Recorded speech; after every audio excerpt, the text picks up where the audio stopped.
አቅቶኛል፣ መተኛትም አቅቶኛል፣ ደከመኝ አይንሽን ድምጥሽን ሳልሰማው በማለት እንግዲህ አብርሃም እውነቱን እየተናገረ ይገኛል ማለት ነው። ጭምጭምታ የሰማነው ውዶቼ ሊኖር ሳይሆን ይህን ሰውን ህዝቡን ሊያንጫጫ ነው እንጂ ሊቀመጥ ሳይሆን እቃ ይዞ ሊመጣ ነው። እንግዲህ ሄርሜላ ውጭ ነው የምትቀረው እላችኋለሁ። እንወዳችኋለን፣ እናከብራችኋለን። ሩታዬ ጀግና አንበሳ ልጇን እቅፍ ታደርጋለች። እንግዲህ የፈለገ ይቀመጥ ያልፈለገ ይሄድ ብላለች። ሩታ አንበሳ ጀግና ናት። እሱንም ክፉ አይየው። እንወዳችኋለን፣ እናከብራችኋለን።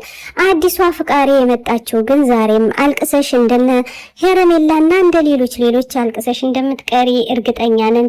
ተዋርደሽ ትሄጃለሽ። ዛሬም አዲሷ ፍቅረኛ መጣች። ተተተተ ዘሩ ቀለጠ። እሺ እንወዳችኋለን፣ እናከብራችኋለን። ይሄንስ እንዴት ታዩታላችሁ?